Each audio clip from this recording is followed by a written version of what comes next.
Plano de ação do Hospital Municipal de Contagem para a redução de micro-organismos multiresistentes no Hospital Municipal de Contagem. Sejam bem-vindos, meu nome é Simone, eu sou enfermeira do Serviço de Controle de Infecção Hospitalar do Complexo Hospitalar de Contagem e hoje nós vamos tratar sobre precaução padrão e precauções baseadas em vias de transmissão. Mas o que é infecção hospitalar? Conforme a portaria 2616 do Ministério da Saúde, qualquer infecção adquirida após a internação do paciente, que se manifesta durante a internação ou mesmo após a alta, quando ela puder ser relacionada à internação ou procedimentos hospitalares, ela será considerada uma infecção hospitalar. Lembrando que dentro dos critérios da Anvisa, a infecção hospitalar é após 48 horas de internação do paciente. Qualquer infecção diagnosticada ou identificada dentro dessas primeiras 48 horas é considerada uma infecção comunitária. Quais são as formas de transmissão desses micro-organismos para que o paciente adquira uma infecção? É a transmissão por contato direto, pele a pele com pele, né? De uma superfície para outra, ou a transmissão por contato indireto, que são os contatos com objetos e superfícies contaminadas. A principal via de transmissão, já é comprovado cientificamente, são as mãos dos profissionais. As vias aéreas e os possíveis reservatórios de micro-organismo é tudo aquilo que está ao redor do paciente ou que tem entrado em contato com ele. Quais os tipos de precaução na assistência à saúde? A precaução padrão, que é aplicável para todos os pacientes, e as precauções baseadas em vias de transmissão. Higienização das mãos. A higienização das mãos é uma medida primária, mas essencial na prevenção e controle de infecções relacionadas à assistência à saúde. As mãos são as ferramentas principais dos profissionais do serviço de saúde. Devido a isso, para garantir a segurança do paciente, é fundamental que a prática de higienização das mãos seja cuidadosa e frequente.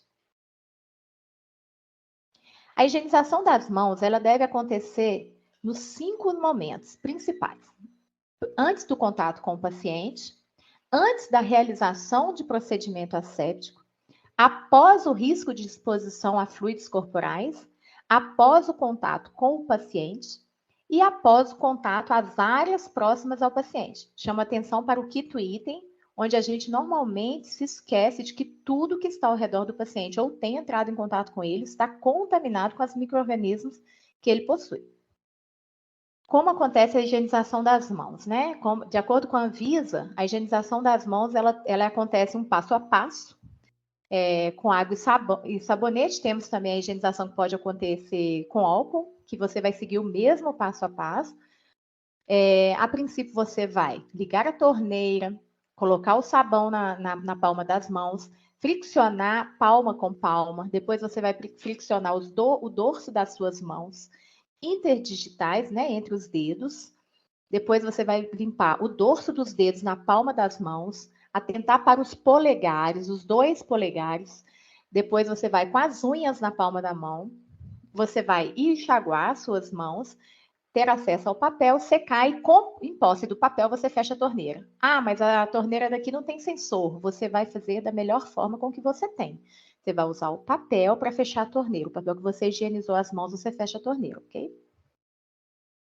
A higienização das mãos, um dos fatores mais importantes da higienização das mãos é como se encontram as suas unhas e os adornos. Logo, os colaboradores da assistência e demais que transitarem em setores assistenciais não podem utilizar unhas compridas e artificiais. E é vetado também o uso de adornos de mão e punho. Por quê? Porque essa unha grande e esse adorno impossibilita a higienização correta das mãos. Precaução padrão para todos os pacientes. É a precaução que nós usamos para todos os pacientes de acordo com o risco. Uso adequado das luvas. Você deve usar as luvas quando você vai ter contato com o paciente, pele não íntegra, excreções e secreções corporais. E usar máscara cirúrgica e óculos de proteção quando o risco de espingo de secreções ou sangue, mucosas e olhos. Os desenhos mostram situações em que a gente não deve utilizar a luva, que é para abrir a porta, manipular a caneta, lápis, prancheta e os telefones, né, gente? Quando você usa a luva para fazer isso, você está contaminando a luva, sendo que o acesso ao paciente tem que ser com a luva limpa. A precaução padrão para todos os pacientes também engloba o manejo adequado de roupas, usar capote sempre que houver risco de sujidade no uniforme, troca de curativos, lesões com esse resultado. Reforço que existe uma diferença do uso do capote para prevenção de bactéria multiresistente e o uso de capote como EPI padrão. Então, se você está dando um banho de leito, por exemplo, e o paciente não é isolado, exige-se o uso do capote porque existe risco de sujidade do seu uniforme, existe risco de transmissão de secreção para você. Então, tem que estar atento a essas coisas. Outro item é a desinfecção de equipamentos e artigos, estetoscópios, termômetros, perneiras, macas, oxímetros, bandejas, manguito de pano. O manguito de pano, principalmente, deve-se usar o papel. Devem sofrer desinfecção com álcool 70 sempre após o uso, de um paciente para outro, independente de se conhecer ou não o risco de transmissão de bactéria multiresistente. Outro item é o descarte correto de pérfuro cortante, equipamentos e artigos. Cuidados com caixas, montar adequadamente, descartar somente até o limite de 2/3, identificá-la, fechá-la de forma adequada e atenção ao descarte de frascos e ampolas. Além da precaução padrão, nós temos as precauções baseadas em vias de transmissão, que são as transmissões por aerossóis, gotículas, contato e o contato gotícula ou contato aerossol. Precaução para aerossóis. Deve ser usado suspeito ou caso confirmado de doença com transmissão por aerossóis. O paciente deve estar em quarto privativo e sempre manter a porta fechada. Usar a máscara respiratória N95 PFF2 ao entrar no quarto. Restringir ao máximo o transporte intra-hospitalar do paciente, caso seja necessário colocar máscara cirúrgica no paciente. Existem algumas observações que a gente acredita que o óbvio tem que ser dito. A máscara N95 deverá ser descartada ao final do plantão ou trocada se apresentar sujidade e umidade. E não deverá ser compartilhada. Esse item, gente, está relacionado à orientação do fabricante. O fabricante das máscaras que nós temos hoje disponível solicite que essa máscara seja usada desta maneira. Mas é importante que vocês atendem. A sujidade, umidade, ela deve ser trocada imediatamente. O tempo de isolamento para transmissão para aerossol. Para casos suspeitos, por exemplo, de tuberculose, que é um micro-organismo que se transmite via aerossol. Coletar 2 amostras de secreção respiratória, seria o escarro induzido ou aspirar traqueal. Uma no momento da identificação da hipótese diagnóstica e a outra, preferencialmente, na manhã do dia seguinte. Para a retirada do isolamento, deverá haver minimamente 2 amostras representativas e negativas. Esse item é importante porque a amostra que é não representativa, ela é como se você estivesse lendo nova coleta. Amostras não representativas não deverão ser consideradas como exclusão do diagnóstico. Pede-se nova coleta até que se venha uma amostra representativa negativa. As doenças e o tempo de transmissão, né? O sarampo, por exemplo, nós temos que manter 4 dias após o início do exantema pacientes imunocomprometidos durante a duração da doença. Então, é a diferença de um paciente tranquilo e um paciente imunocomprometido. Os imunocomprometidos você mantém durante toda a doença. Os que não são imunocomprometidos, 4 dias após o início do exantema. Herpes zoster disseminado em paciente imunocompetente, herpes zoster presente em paciente imunocomprometido, até a fase de crosta de todas as lesões. Acrescentar precauções de contato sempre. TBC pulmonar ou laríngea, as formas drenantes e meningia confirmadas. 14 dias após o início da terapêutica. Repetir o BAR, aguardar negativar. 2 amostras representativas e negativas. Precaução para gotículas. As gotículas são perdigotos maiores que 5 micras, logo são transmitidos durante a fala, tosse, espirro e aspirações traqueais. Alcançam curta distância, que é de 1 metro, né? Então, por elas serem pesadas, na hora que elas saem da boca do paciente, elas vão cair com uma distância de 1 metro. Elas não são como os aerossóis, que são leves e ficam muito tempo no ambiente. E exige uma proximidade com o paciente fonte. O paciente doente, eu tenho que ter proximidade de contato com ele para que ele me transmita a doença. A precaução padrão acrescida de quarto privativo e ou coorte. Pessoal, importante que vocês entendam o que é o coorte. O coorte, quando a gente adota o coorte enquanto enfermaria de coorte, eu vou colocar ali uma enfermaria de coorte, o que eu estou querendo dizer? Naquele quarto, todos os pacientes possuem a mesmo perfil de transmissibilidade. Posso fazer um coorte de bactéria multiresistente, posso fazer um coorte de padrão respiratório, posso fazer um coorte. Vou fazer o coorte de COVID, porque são doenças transmissíveis da mesma maneira. O que não permite que você use a mesma luva em todos os pacientes, você não pode usar o mesmo capote para todos os pacientes, você não pode acessar os pacientes sem higienizar as mãos de um para o outro. A única coisa que nós estamos falando quando a gente fala de coorte é que naquela enfermaria todos os pacientes possuem um perfil de transmissibilidade, seja ela respiratória, seja ela de multiresistência contato, que eu vou falar um pouquinho mais na frente. No caso das gotículas, as enfermarias de coorte normalmente têm as enfermarias respiratórias, que é a enfermaria que a gente teve há pouco tempo aí, que era a enfermaria de COVID, né? Onde você coloca o paciente com a distância de 1 metro e eles podem ficar na mesma enfermaria. Lembrando que eu não posso colocar caso suspeito com confirmado, né? Então, são os cuidados. Por isso que existem os protocolos e a CCH está à disposição para orientar você sempre que necessário. No caso das gotículas, sempre usar máscara cirúrgica, evitar o transporte intra-hospitalar do paciente.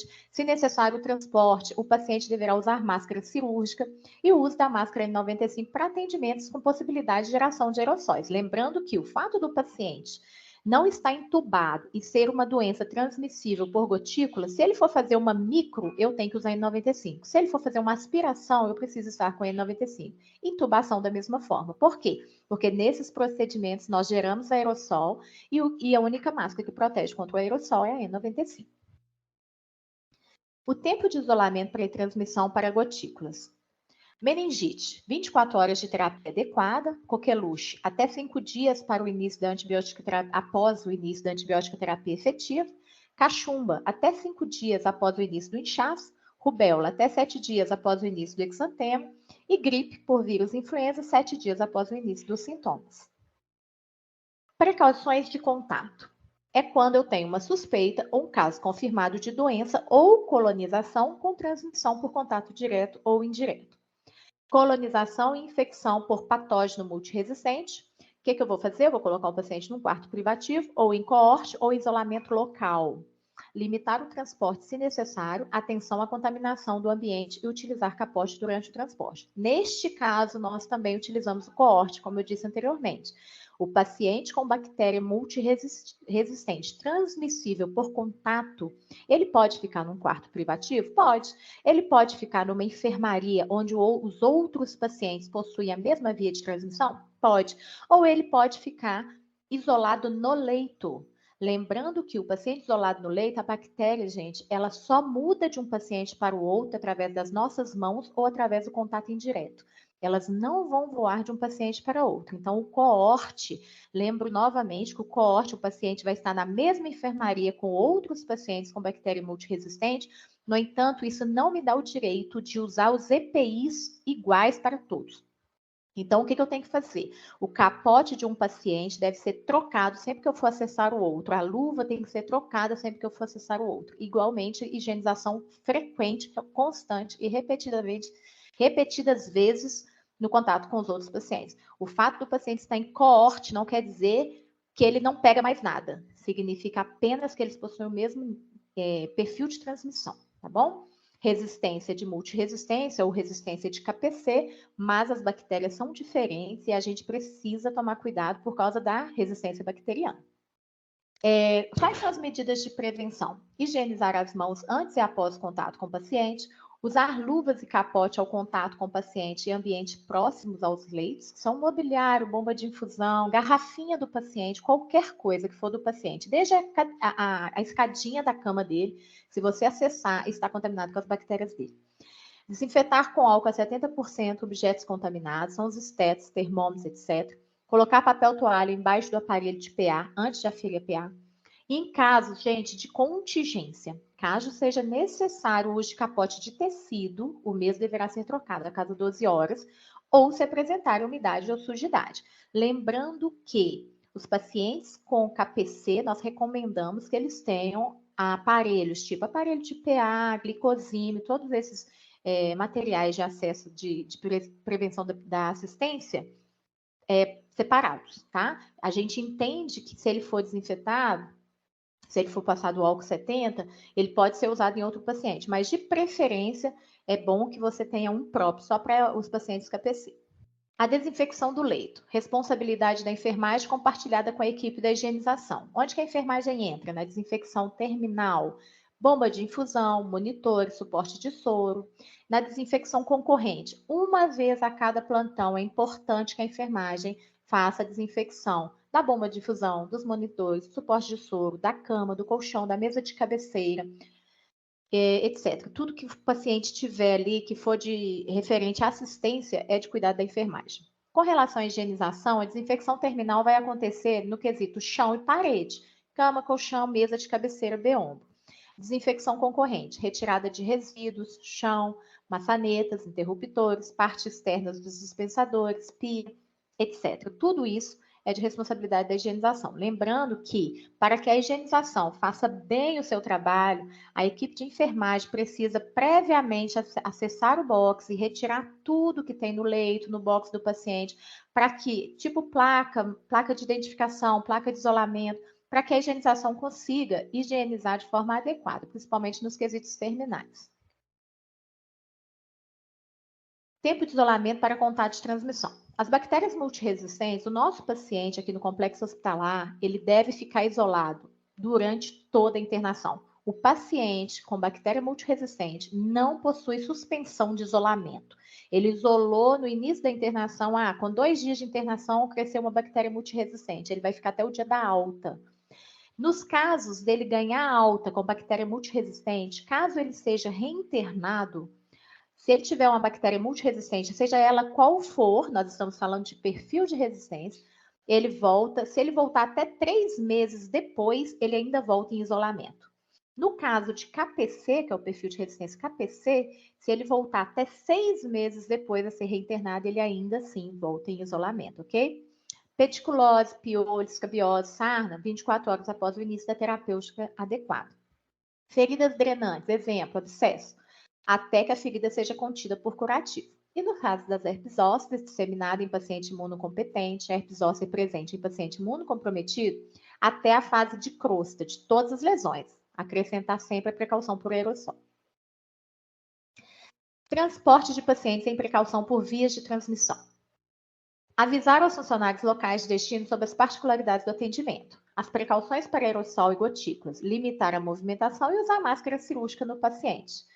Precauções de contato, limitar a movimentação e manutenção das precauções para reduzir o risco de transmissão para outros pacientes e o ambiente.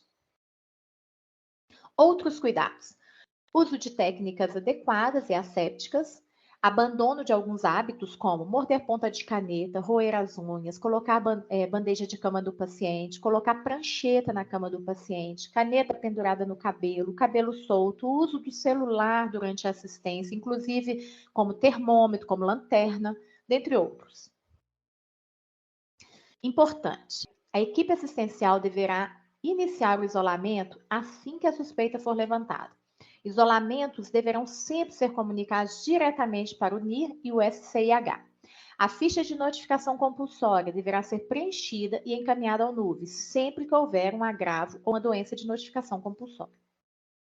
Então, pessoal, acredito que tenha ficado claro. Qualquer dúvida, o SCIH está à disposição. O nosso intuito é auxiliar vocês na prestação de uma assistência livre de danos aos nossos pacientes e motivá-los a cada dia a prestar uma assistência mais qualificada, mais responsável, mais respeitosa ao nosso paciente. O controle de infecção entende que esse trabalho não é só dele, nós temos que fazer, nós somos todos controladores de infecção, nós precisamos de vocês, nós estamos sempre à disposição de vocês, caso vocês tenham dúvidas, nós estamos aqui para auxiliá-los, estamos à disposição se precisarem, mas é importante que nós possamos entender a importância de uma assistência respeitosa, uma assistência responsável ao nosso paciente. Lembrando que a ação principal no controle de infecção é a higienização das mãos. Ela é barata, ela é simples e ela está acessível a todos.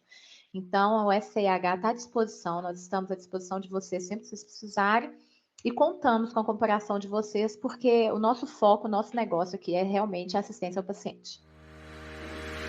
Serviço Social Autônomo de Contagem. Gente que cuida, gente que faz a diferença, você.